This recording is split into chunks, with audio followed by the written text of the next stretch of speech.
And welcome back to the Rick Shiels Golf Show podcast, episode 248. For the first time ever, I've introed it because, Rick, what were you doing? I was actually texting my wife back, to be fair. About what? More important than this podcast? She'd forgotten the password for the laptop.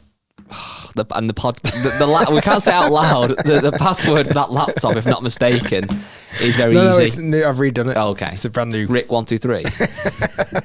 Hi, everybody. That was the first time, Guy. It was smooth as well, one take. One take. My whole life has led to that moment. I've done that in the mirror every morning for the last 5 years now. One day. It will be my time. I always pitched it in episode 333 for some reason. Oh, there you go. But it wasn't. It was 248. Well, you might as well count your chickens. Yep. Just in case we don't get to 333. I can't. Either of us. Welcome, everybody. Welcome back to the podcast. It's been a bit of a chaotic day. We normally, just to give everyone a little bit of insight behind the scenes, we normally film the podcast relatively early in the morning. Yep. Monday morning, we'll come in about 9ish, have a meeting, then we'll do a podcast around about kind of 10:30, 11. But today, it's the afternoon because we decided to do some emergency hit filming this morning because very dedicated to the cause. Last Friday, you went to Costco. I did. And you picked up, if I'm not mistaken, the first, not one, but 2 boxes of the brand new Kirkland signature irons. So today, we unboxed them. I did a review on them, and then we've got another box to give away in a video coming soon.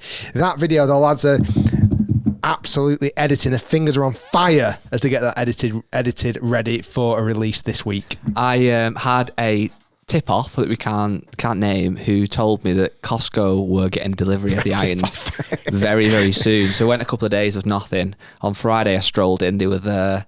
I couldn't believe my eyes. There was not a single set taken. So you're right, I boxed 2 of the sets. I picked them up hand in hand. It was quite heavy, actually. I didn't get a trolley, and I walked around with 2 boxes of clubs, some new balls, and some gloves. Thought, why not? Let's get full Costco. And it was hard to carry. By the end of it, I was sweating.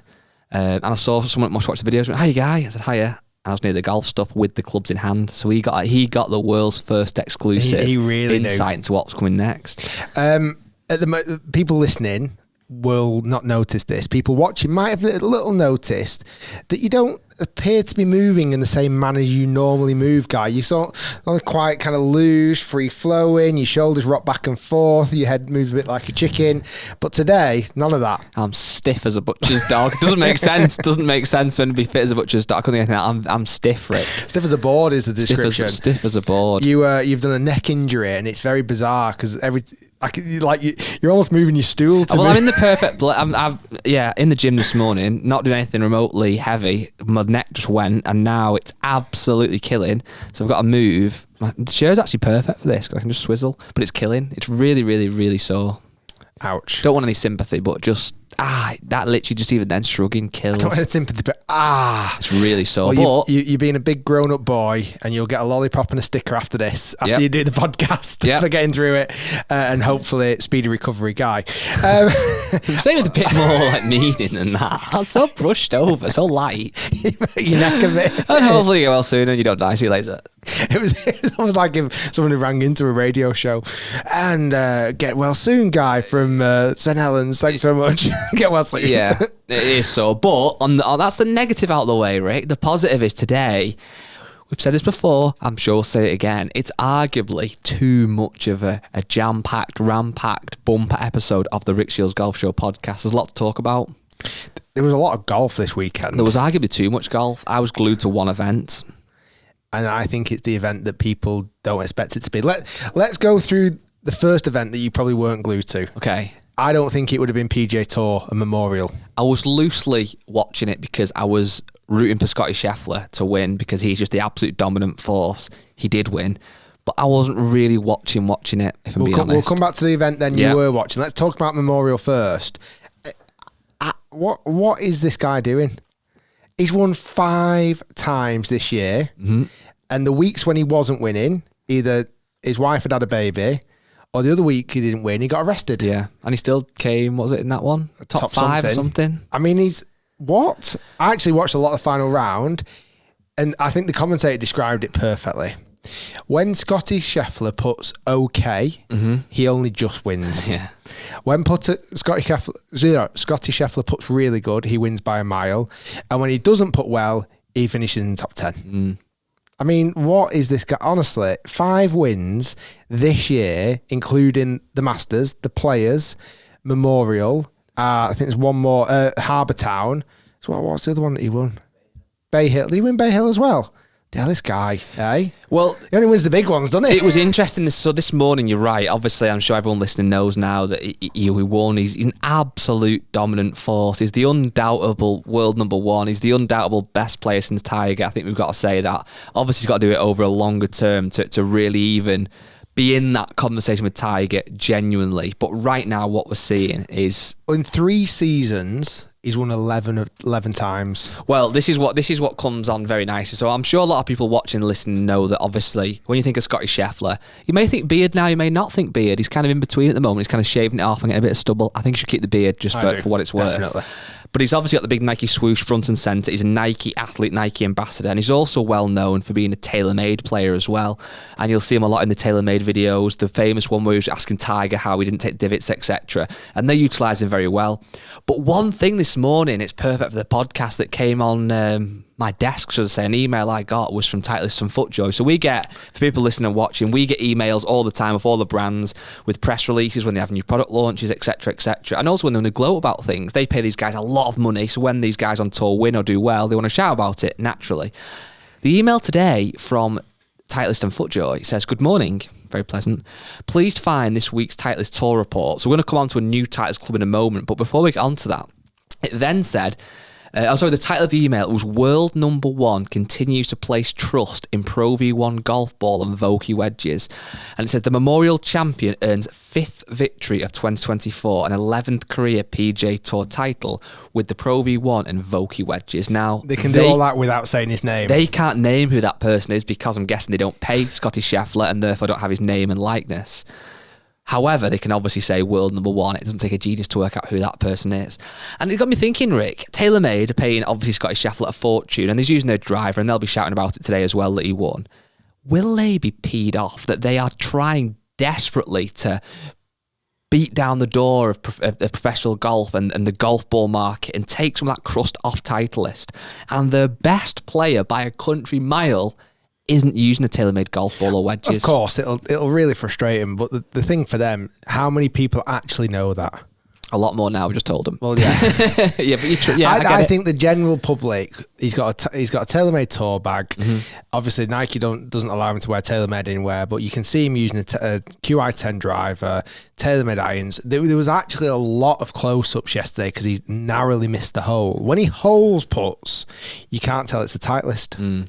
When he misses putts, you can tell it's a Titleist. Because once the ball stops rolling, that's when you can read it. And what part of his game would you say he's improved recently? His putting. And he was using a Scotty Cameron, and he's now using a TaylorMade putter. So they could argue they're going to be even more chuffed with that it's fixed his putting. Obviously, a lot of work going on with Phil Kenyon and stuff, etc. But it's an interesting one that these players now have these massive, massive deals, but then still certain parts of the game, i.e. the ball, the wedges, they just won't change. Yeah, I mean, fair. And also... genuine question right now, and you're right. I'm sure if he wants to move into the ball or the wedges, obviously they'll be there in open arms. Did he want to upset the apple cart? No. Like imagine just for a minute, he does move to the TaylorMade golf ball. Okay, they make a big song and dance about it, which they will do, of course. And then he goes on and has a terrible rest of the year. What are you going to blame? That's what I mean. Yeah, of course. He has to either naturally do it himself. He has to fall out of form, and then make a change. He can't make a change now. No. If he changed anything now, it'd be ridiculous to do so. I mean, it gives me, and I know you use Pro V1, it gives me trust that the world number 1's using a Pro V1, and it's like, it's nice to see him doing it, and it's fascinating the media hype around Scottie Scheffler at the moment, and certainly, like I say, I don't think it's a massive. Not everyone in the world knows about what ball and etc. he's using. Like I say, we've just exposed it a little bit on the podcast. But for me, he is becoming one of the most dominating players that's ever existed in our lifetime, really. Well, can I ask you a question that's been asked on the Facebook group? So Peter Garcia has said, and this links us on to the other event that was on this weekend, what do you think is better, having 8 different winners of the last 9 on the LIV Tour, LIV Golf, or having a player like Scottie Scheffler who is dominating the PGA Tour? What is more entertaining and interesting?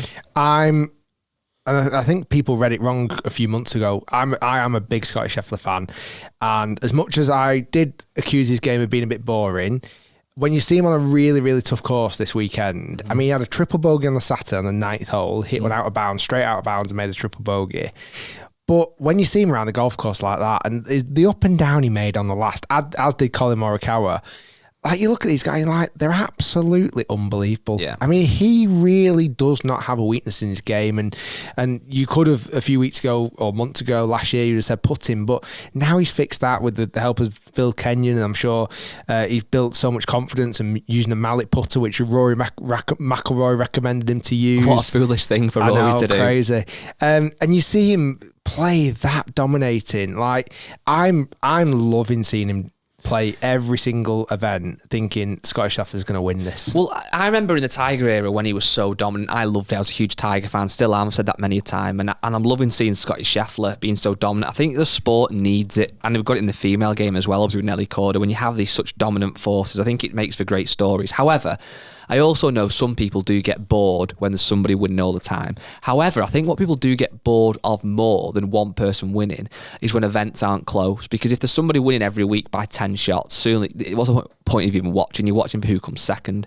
However, I think this week, obviously, he won by a single shot. So, Morikawa, who did come second, is in a great run of form. I think as long as other guys who are competitive and are pushing him, I don't think people have an issue with them winning every week as long as they've still got a good product to watch and enjoy. So I would have loved to have seen a playoff last night. I was out really kind of hoping that, not Scottie missed, but I was hoping it was going to be a playoff because I really do enjoy playoffs anyway. On a side note, Muirfield Village, which is Jack Nicklaus' design, and obviously it's Jack's event, that seems like one of the hardest golf courses in the world. It does. I mean, Scottie Scheffler shot 2 over yesterday. There was quite literally a handful of golfers under par yesterday. And I'm not calling him out. And listen, I don't think I would break 100 potentially around this golf course, or at least 90. Even someone like Shane Lowry shot an 85 round there yesterday. Wow. He was 13 85. over par. But the reason why I wanted to get to this point, he has quite a lot of I mean, I don't think anyone really criticises Nicklaus for the design of the golf course. It's Jack Nicklaus, and you've got to respect him. I think if anyone else designed that golf course, it'd get shredded. Borderline, it is almost too difficult. Like, he's made it so unbelievably challenging. The greens are like billiard tables. You can't hold the ball on there. I mean, for him, he likes seeing golfers make par rather than go and shoot 15 under, you know what I mean? So it'd be an amazing video to film there. Each and every year he makes changes and adapts the golf course. Justin Rose, who we obviously had on a few weeks ago, spoke about how it was his first victory at Muirfield Village. He had a bit of a stinker this weekend, bless Justin. I hope I've not... Normally You've nagged him. Normally we positively jinx golfers. Justin had a little bit of a... Imagine if that became a thing, the Shiels curse, where you film with someone and the next week they play badly. Well, dead last was Ricky Fowler. Oh, no. Let's not advertise this because we won't get any more tour pros on the channel ever again. But yeah, I think we'll have to just get Scottie Scheffler on. Because then that would obviously... That would even the playing field. Imagine if we broke his curse, though. Imagine if we get Scottie on and then suddenly he doesn't win for the next 5 years. But we get a great video, so I'm not bothered. But no, you're right. And then obviously we had the PGA Tour on, big event. As you said, one of the marquee events. This weekend was also LIV Golf, hence the question from Mr. Garcia, Peter Garcia. I can't remember his name. I knew it was Garcia. It wasn't from Sergio. From Peter Garcia. And Carlos Ortiz won that event. Adrian Moronk was up there as well, who obviously took the plunge. He didn't make the Ryder Cup, left the DP World Tour for LIV. That looks like it's paying off. That would be a big paycheck for this weekend. Patrick Reed was in 3rd place. But I'll be honest, I didn't watch much of the LIV event this week. If you look at the leaderboard, it's pretty close, pretty tight. When you look at the leaderboard, I've got kind of mixed feelings because you look at the LIV leaderboard and you have obviously got Patrick Reed up there, Masters champion, Sergio Garcia, Masters champion, Graham McDowell, major winner. Was it US Open, Graham McDowell won? Yeah. Brooks Koepka was up there in the top 10, Casey. So you've got some of those names you can kind of expect. I think he's won a couple of majors, Graham McDowell. I've had him as one. Oh. I'm going to have a go. I'm not saying I'm right, though. I've definitely got. I've got a signed flag from him from a US Open that he won, and it was at Bethpage. Yeah, US Open 2010. Is that it? Yeah. I mean, I'm saying that it. Is that it? You're sat here in the presence of a couple of club champ. I was going to say club championship winners. I've never won a club championship. I've never won a junior club championship, but I did in 2005 win the Huffwood Golf Club Junior Order of Merit. So there you go. Take your US Open and shove it wherever you like to. But yeah, it was obviously a relatively competitive event, but I didn't this week feel compelled to watch that really because I got my golf fix, Rick, from the DP World Tour. Did you watch any of the LIV stuff? I did actually. I think again, because it's condensed into a shorter time frame, you can kind of dip in and out of it. Where I felt like for the PGA, I was like, right, I've got to commit to the back nine of the PGA and really watch it, and I did, and I really enjoyed seeing Scottie Scheffler kind of almost stumble to some degree over the line, but got the job done. With LIV, I feel like I can like jump in, give it kind of half an hour, and then jump back out, and then a few hours later, I might jump in for another half an hour because it's in that smaller window. Yeah, I think where it was very interesting this week, and I'd absolutely love to know more stats about this because they were both on a very similar time zone this time round with the PGA Tour at Memorial and obviously the LIV at Houston.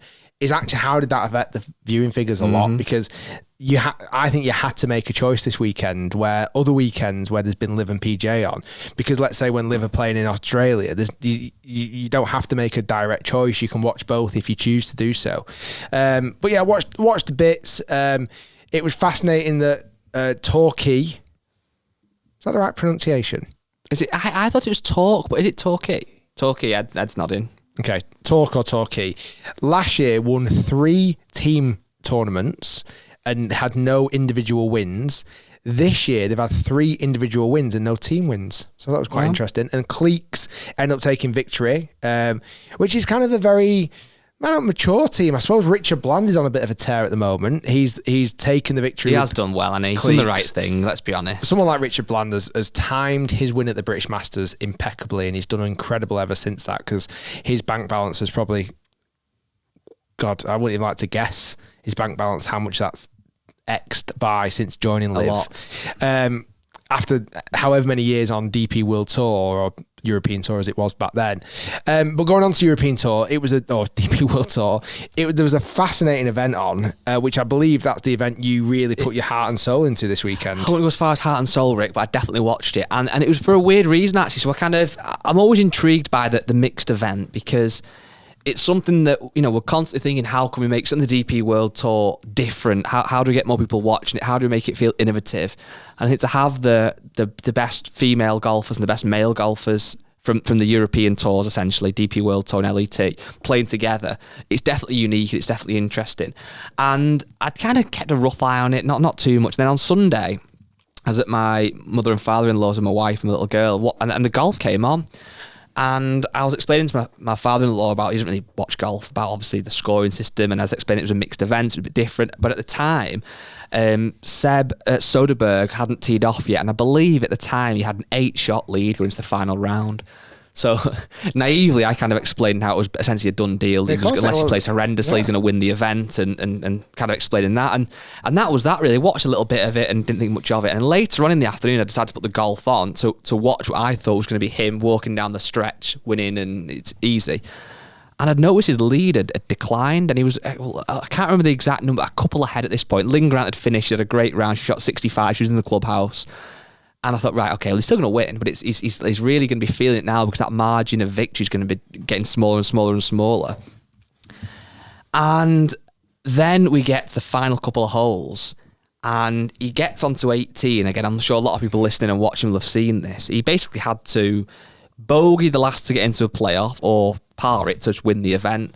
Hits his tee shot down the middle, good tee shot, puts it into the bunker, so he's now getting it up and down to win. It's a bit of a buried lie. Puts it 30 foot past. Wasn't a great shot. So you're thinking, right, well, 2 putt here for... I literally was watching thinking 2 putts, he's in the playoff, a bit more golf to watch. He hits the putt to like 2.5, 3 Which, foot. by the way, would have been a fascinating Would playoff. have been an awesome playoff. He then put the ball to about 2 foot away. I was talking to my family because they were around. As I heard one of them react, I thought it was a done deal. He'd missed the putt, as I'm sure everybody's seen it. Lips out, comes right back, does a 180 on him. It's a horrendous stroke as well. And he loses the event. And what's crazy here is, a couple of things. We know what pressure can do to people, and obviously he shot a 5 over par 77. Lynn Grant finished, he had a 65. So the difference before they teed off was 12 shots. It's madness. But if you look at his rounds that he actually shot in that tournament, he's gone 63, 66, 66. Someone that is shooting those kind of scores in a DP World event is obviously an incredibly talented golfer, an amazing golfer who you could argue, and probably should argue, should have gone on to win the event. He had 1 bogey in the first 3 rounds. That's crazy. To then go out and essentially crumble with such a lead, it was horrible to watch, but yet fascinating. And for Lynn Grant, I actually watched quite a bit of Lynn Grant throughout. I saw some bits throughout the week. Actually, didn't massively watch loads of it, but watched a swing is phenomenal. Some of the iron shots she hit were phenomenal. For her to win, I thought, was a great story. And it really, maybe for some of the wrong reasons, admittedly, but it highlighted an event that kind of, I'll be honest, left me wanting a bit more. It kind of did intrigue me, and it was something that maybe intrigued me because it is different. If it was every week, would have watched? Probably not. But certainly more often, I think I'd be keen for something like that. Well, she ended up shooting a 60, like I say, 65 to win. She chipped in on the last as well to actually win. She must have felt like she was never going to be, actually, she'd never done enough. Like, she'd gone out that final round, gone, doesn't matter if I shoot a 65 today, there's no chance I'm going to win this tournament. And for her to actually win it, both from Sweden, obviously the event was actually taking place in Sweden as well. So 2 homegrown talents. I feel bad for the guy. I do. From what I believe, he missed a short put early in the round and then missed a lot of short puts for the rest of the round. He obviously must have some kind of nerves on the short puts, which again, listen, I've had in the past and it's pretty awful. Got a question for you. Was his lead too big? And the reason I use that is because, and lead can never be too big, I know, but one of your comments you'd often made in the 10-shot challenges against some of the tour pros is that you almost start what feels like too far ahead. Yeah. And if you make a bogey early on, say, I'm still 9 ahead, another bogey, I'm still 8 ahead, and before you know it, you're like, oh no, I'm 2 ahead now. Or I'm losing. Definitely. So with him, I think he was 8 ahead of the second place when he teed off. Bizarrely, was that, do you think, maybe too much mentally? Yeah, it definitely puts you in a weird mindset. Normally, you obviously go out to go and shoot the best score you possibly can, but when you've got such a demanding lead, and like you said, when I've done these 10-shot challenges against tour pros, like making a double on the first doesn't seem that bad. No. It's just like, I've just made a double, like, so what? I've still got, 8 shots to play with. But so you do that, you make a couple of other bogeys, and before you know it, you're like, oh God, where's my 10 shots gone? Mm-hmm. And it is a different mindset. It's a naivety. You feel like you're cruising, and then suddenly you go, oh crap. And if you notice a lot of these 10-shot challenges, how much better I play on the back 9, because I'm like, hold on a minute, I need to start playing golf here a bit more.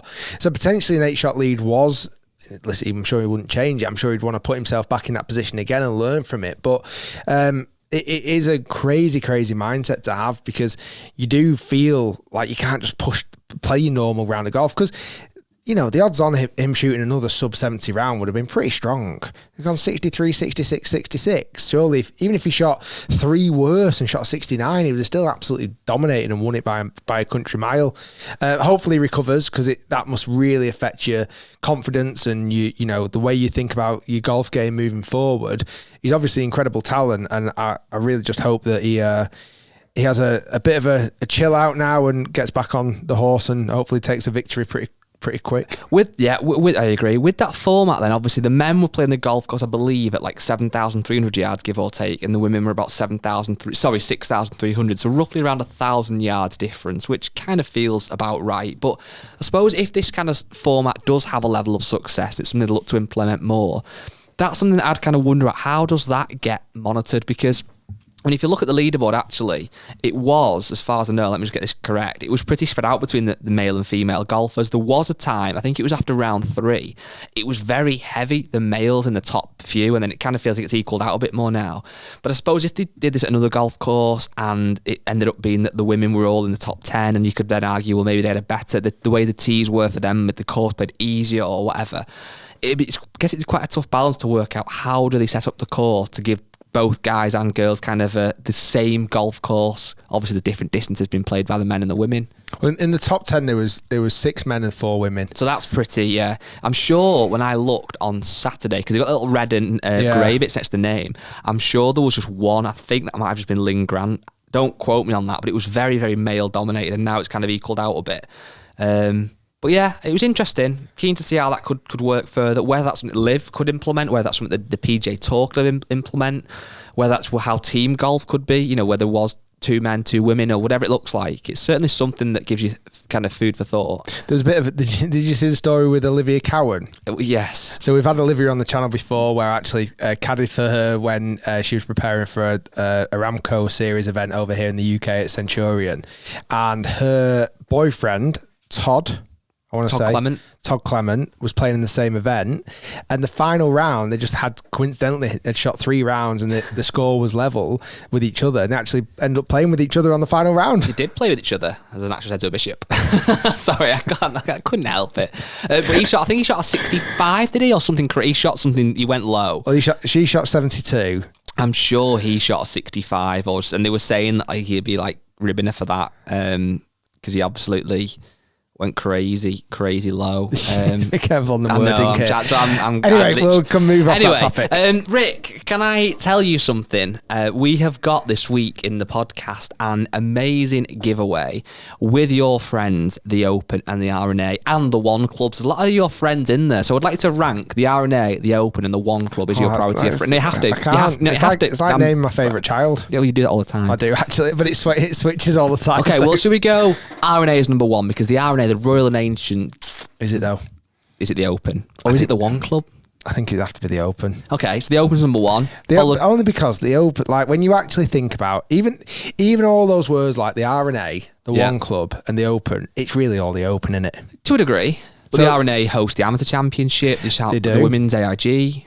They do. So they're fair dues. Yeah, no, they've got a few strings in the bow. They have. Yeah, I feel it's getting very, very close. It's about now 6 weeks away from the Open Championship. It is. At Royal Troon. Not here at Royal Troon, in the UK Up at the Royal road. Troon. We will be going in the next few weeks, which we're excited about. We were supposed to go last week and actually play some golf with a former Open champion, but unfortunately that got rearranged and maybe even cancelled and never happening. But either way, it would have been quite exciting. But we're going to go there very soon, play some golf at Royal Troon. Of course, I've not played yet, so I'm excited. But to answer your question, I cannot answer between the 3, but for me, the Open is the one. Well, I will tell you why the One Club is my favourite, Rich. The One Club, for those who don't know, many of you will know, many of you will be members, is a free-to-join membership that offers members year-round benefits. Do you like a year-round benefit, or are you more of a 6-month benefit kind of guy? I like benefits that just keep giving. Yep. The gift that keeps giving. Well, that's what the One Club, luckily for you, gives. So it's unrivaled competitions and money can't buy experiences. Live golf from not 1, Rick, not 2, not 3, not even 4, from 5 R&A championships this summer, including the Open and the AIG Women's Open. The very best non-live content from the R&A, including amazing archival series and the Rick Shiels Battle Golf, starring who, Rick? Me? Yeah. I was in that one. Mum, that's what I was in.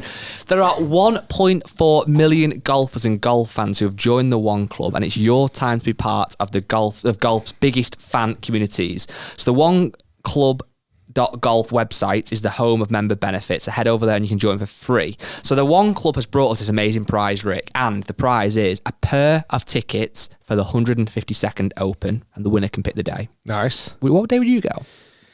Sunday, you're going to say to watch the winner win. Sunday, but I must admit, there's something very nice about watching it on TV on a Sunday. Not going to lie. A Friday, I like a Friday. A little bit of a pint in there, maybe. Well, just a Friday, you've got all the players there. Mm-hmm. So let's be honest, if you want to see Tiger Woods, you'll see him on Friday. Correct. If you say Sunday, you might not see him. There's no guarantee. No. So you go Friday, you have a little bit of an early dart, leave work early. You can leave work probably on Thursday. Do you know what I mean? You got to travel up there. Then go on the Friday. You got a bit of a chilled out day on the Saturday, getting back home, listening to it on the radio. Sunday, you watch it back on TV. Like, I was there. I stood in that corner. That's that hospitality that I nearly got kicked out of. Yeah. You can do all that. Okay, so we're going to go on Friday if you win. There's also a £500 voucher to spend on the R&A shop. So there's so much merch and apparel, etc. on there. You can just go crazy. £500 is a lot of money. It is. It is, really is. Also, you'll probably, though, let's be honest, add probably another £500 of your own money. So a grand on open merch. Or R&A merch, generic merch. Because the gift shop is so fantastic. Oh, wow.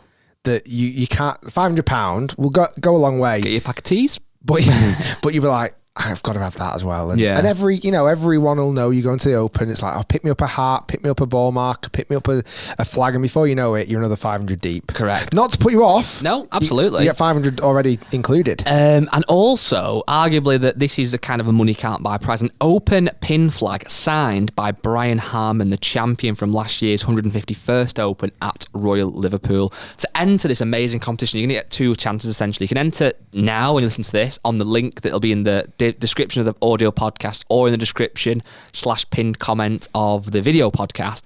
And you're also, I believe, going to do a little version of this on your Instagram as well, and kind of another reminder people can enter. But yeah, it's part of the One Club, who are obviously part of the Open. Great website, great competition, great guys, great prizes. Get involved. Just that simple, really. Rick, we said earlier on about Scottie Scheffler using obviously a Titleist golf ball and wedges as opposed to a TaylorMade golf ball and wedges. One thing we have seen some images of now, and you'll be seeing in much more depth next week, are the new Titleist drivers. The GT2 and the GT3. I think it's even a GT4 for the low spin. I think they look phenomenal. I really, really do look great. And to be honest, I really love the name. GT. Has there never been a driver called GT? There must have been.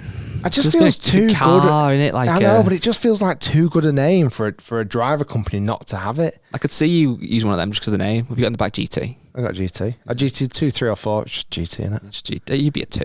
Thing is, when you know you've got a good driver, a bit like M1 and M2, you didn't have to say TaylorMade. No. Did you? Correct. And I feel like the Titleist drivers, it potentially, if they're good, they could just, I've got a G2. Yeah. A GT2. Yeah, I agree. They look awesome. They have, again, from the email we got earlier on, off Titleist, where they were saying about how Scottie Scheffler, didn't name him, had won. They also said that the GT drivers debuted at Memorial, and 13 of the players made the immediate switch. Now, I never know how I feel about that, immediate switches. Is it something to brag about or not? Because you could interpret naturally as, well, it must be better. Or the more pessimistic side of me says, well, is it any different then? If you've got a tour pros playing for the bread and butter, is that a phrase? Yeah. For the crust, to earn the crust, pay off the mortgage, etc., etc. These guys in the PJ paid off the mortgage. Yeah, they've got £50 billion houses. They want golf clubs that perform. They have got tools. They don't look at golf clubs like we do typically, where they're shiny, they're new, they're exciting. They look at them as being tools for their trade, like a builder with his favourite hammer, for example. They don't want to put in a new hammer because it's shiny and new. They want it to have all the attributes. What attributes has a hammer got? Grip, potentially, I don't know. But they want the best tools for the job. So maybe these GT drivers are so amazing, it's like, I have to put it in the bag, I'm gaining distance, it's more forgiving, I want it now, give it me now. Or it's a case of, yeah, that's the same as last year's, I'll use it to please my sponsor. What do you think? It's an interesting take. You could look at it both ways, really. I mean, the way that the brand will certainly position it is it's all singing, all dance, it's much better, it's going 27 extra yards and all this jazz. And I'm sure the players, when they stick it all over Instagram, will be saying the same.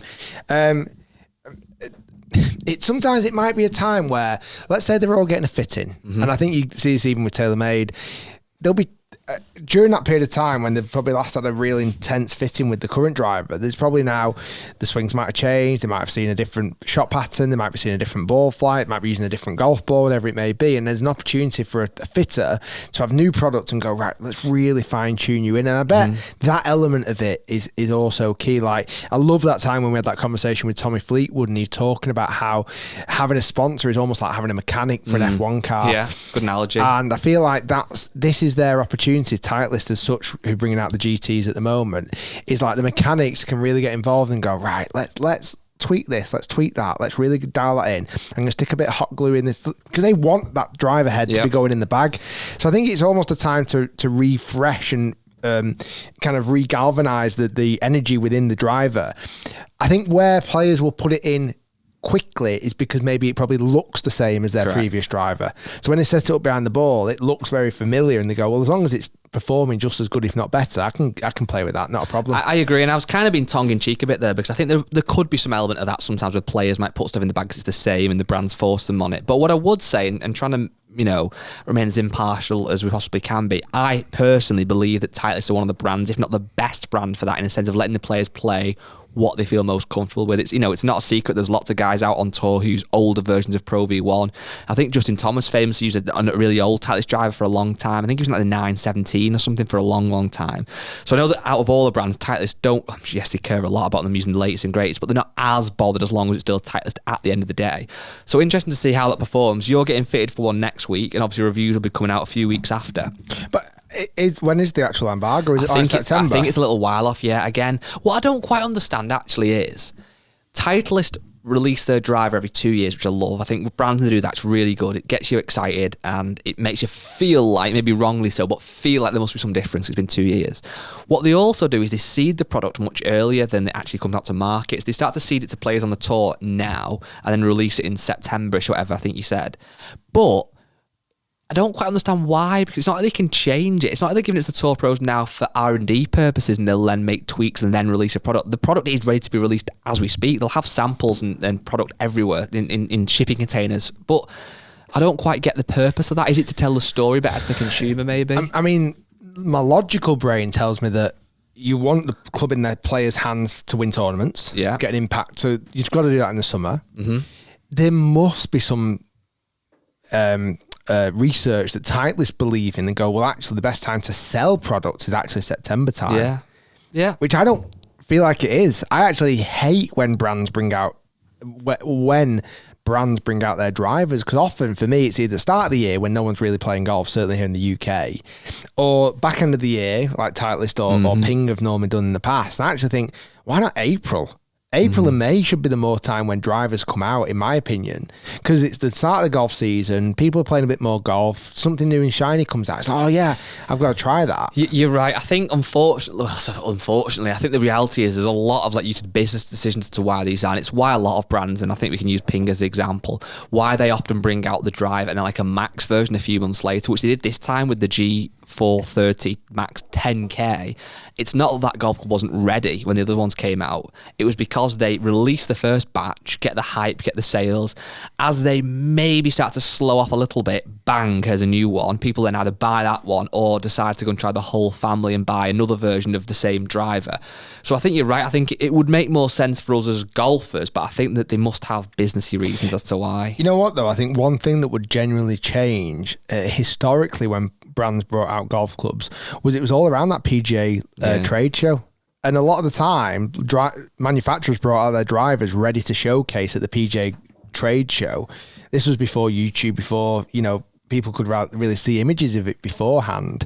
I feel like if the trade show suddenly moved to April, brands would kind of start migrating towards bringing out products in April rather than January. Question for you then, and I'm going to take your impartiality hat off. I don't mean that in a sense of, you know, be biased or anything, because I know you want to remain impartial for the Hit channel, and that makes perfect sense. But from Rick Shiels himself, just genuinely hand on heart now, I want you to give me the two brands that you do, with driver in particular, still get most maybe excited and almost like, okay, this is serious. X brand have brought out a new driver. I still think TaylorMade and Callaway. Would you say Callaway's above Titleist? Yeah. Would you? Yeah. Wow. Because it's every year it feels a bit different. Like Titleist and Ping, you kind of know what to expect, don't you? Let's be honest. And I know they've had a little bit of a shift in name changes, but Titleist are never going to bring out the bazooka. Are they? No. They're just not. A white bazooka. And I quite like them too, because they'd be like, oh my, Titleist brought out this, what the hell? And Ping, what are Ping going to bring out next time? G450. Done. Like a G. You just know already what it's going to be.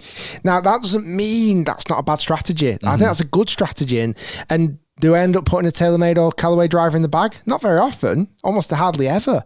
But Ping drivers, many times I put the Ping drivers in the bag, because it's like, well, I know what I'm getting. And even Titleist, if you're a Titleist purist and you're like, well, actually I know what a Titleist driver does and I want to keep a Titleist driver, the next version, it's like, well, I'll just put that driver back in. And that's something for me, I'm a bit weird, because even though I don't use a Titleist driver right now, I have before, and I use Titleist irons, and I do like Titleist, but I feel like for me, if I was a consumer buying these things and I was playing a lot of golf, I'd always be the person that was more likely to go from a Titleist driver to the next model, because I think, well, it's only changed slightly, but I may as well have the advantage of that slightly. Whereas I feel, bizarrely, going from a Stealth 2 to a QI10, is it actually going to be better? I feel there's more risk potentially that could actually always be a step back. It could and brands be. have done that, haven't they? Yeah, where the old M2 was so good. Yeah. M3 and 4 weren't better than M2 and 1. I actually feel like though Titleist have had that journey as well. Like 917, was it 915s or 917s? 917s weren't great at all. No, I think, and then they went to these. Then was it? Did they have a 919 or did it go to TS? I can't remember now. I think they might have had a 919 as well. And then they had a couple of ropey years.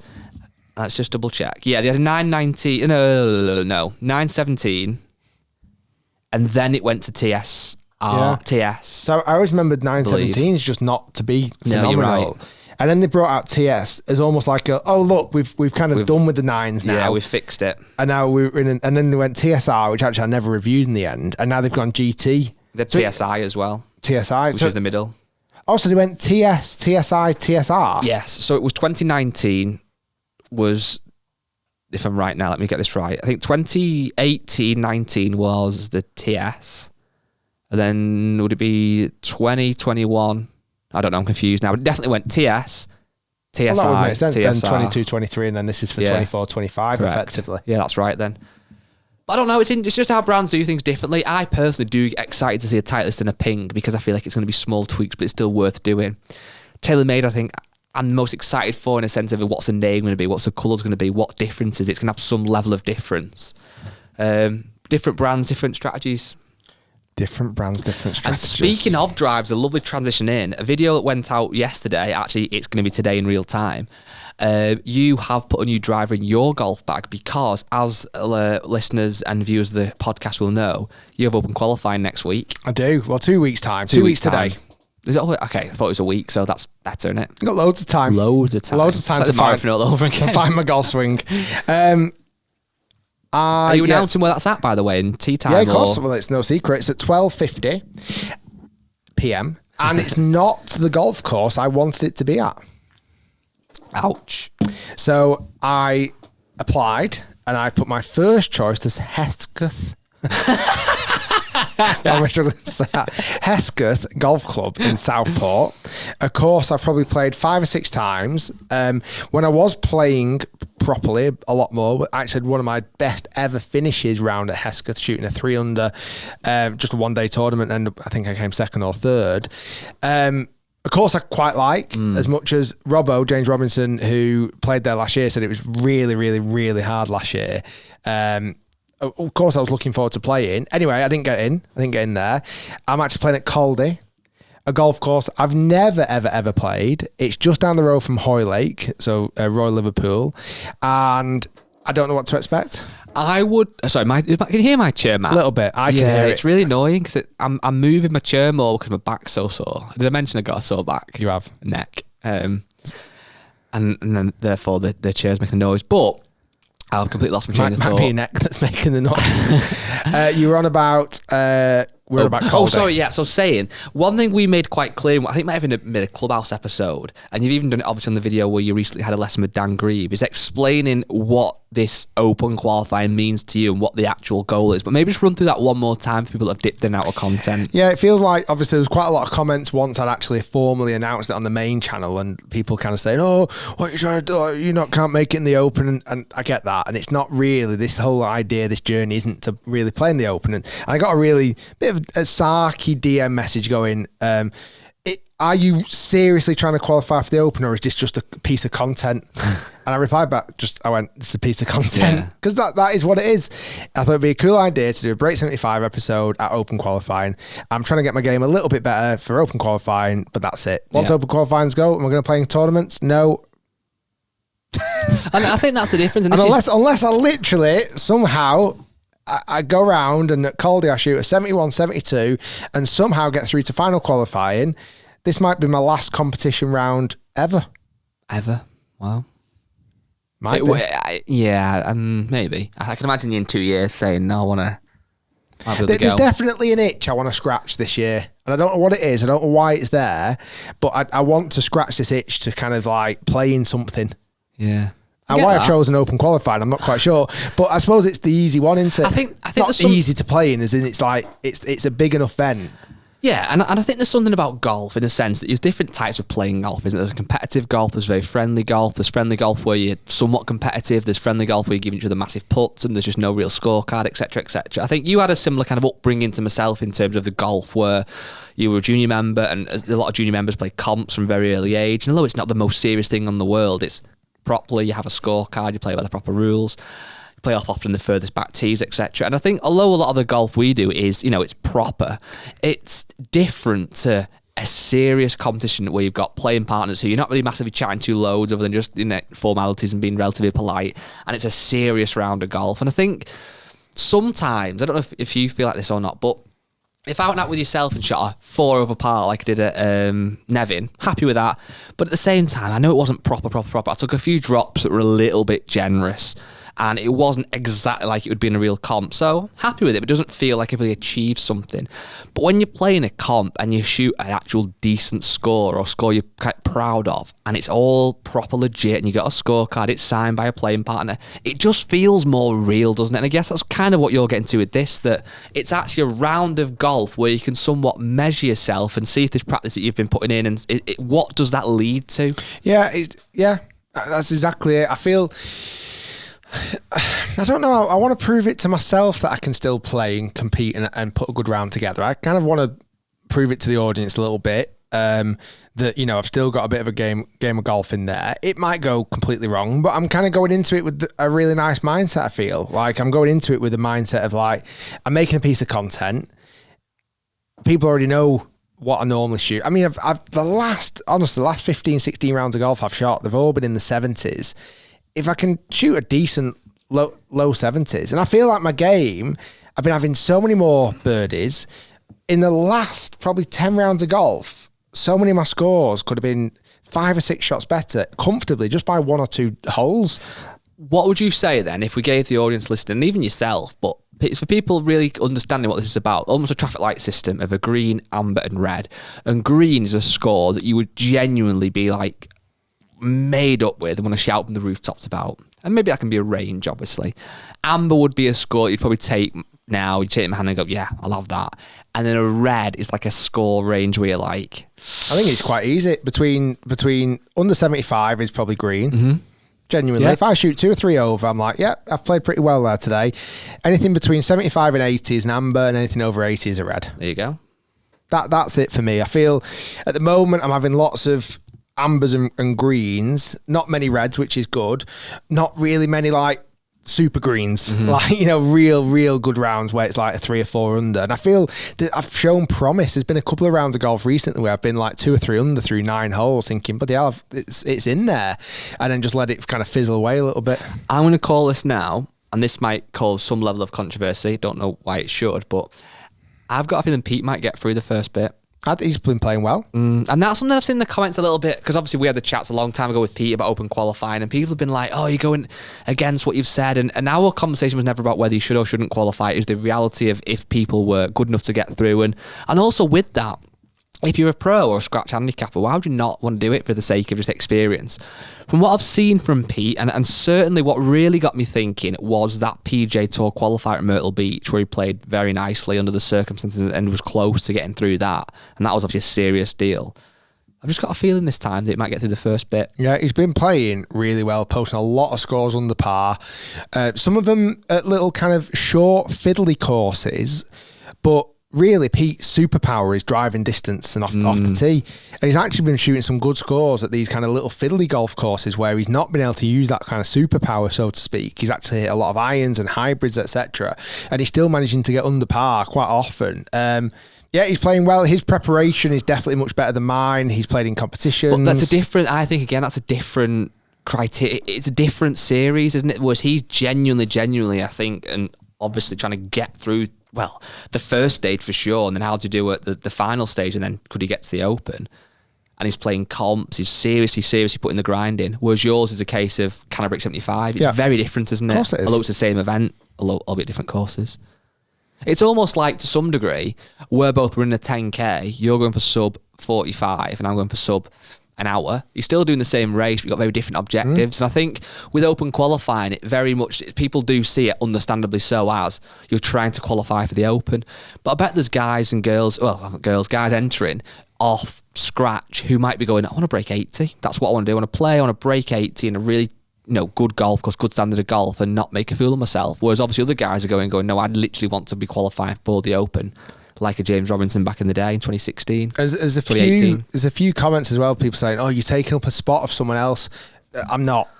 I'm not taking anyone else's spot just by playing in this. They've actually put on more golf courses this year than ever before. They've had the most entries into qualifying than they've ever had. And from what I understand, nobody gets turned away. As long as you've entered before the deadline, you're in. Do you think that'd be because the new world handicap system, there's a lot more scratch golfers? Could be. It's a weird one. I have mixed feelings on it. As I said then, if I was a scratch golfer or speaking to someone that is a scratch golfer, I would absolutely say do it, because it was £100 or something. I think 150 quid to enter, and you're playing, an elite standard of golf. And I think most people know that the chances of them getting through are all but none. But it's that experience, I suppose. But on the same token, is it very romanticised? Is that even a term? Yeah, I like that. Is it a bit like buying a lottery ticket? It's like, well, I may as well be in it to win it. But actually, the reality is 99% of the people got no chance of getting through. That film was on TV last night. Morris Flitwick. Yeah, did you see it? I've seen it before. I know you've seen it, but I didn't see it last night. Yeah, it was actually on TV, and I flicked it on just for like 10-15 minutes, and it made me laugh. I was like, that's a bit like me. To some degree. That's kind of my take at the moment. I don't know what's going to happen. I feel like my game is definitely better. My short game, from the little practice I've done so far after seeing Dan, has definitely improved. If I can keep the ball on the golf course, control my emotions, I know I can shoot low 70s. Let's hope I do it in a round that matters. Very good. And beat everyone else. How qualify for the Open. Far in are we, Matt? How long? 50 minutes. I can see me and you going ending this right now in a little clubhouse special for Friday. Guys, thanks for listening. I'm trying to think of a fun story to tell in the podcast, and I've actually got one. I took my boys to the driving range this weekend, and something fairly embarrassing happened. Did you punch an ice cream? Man with ice cream in his hand. I punched the man who punched my ice cream. Okay. And then he punched his kid, and they must have punched each other. He punched you, and it carries on. So yeah, I'll hold that for the podcast episode on Clubhouse. I'll hold that for the Clubhouse episode coming Friday. Thanks for listening, everyone. Stay tuned. Lots more to come. We'll see you very soon. That's the end of this episode. Bye.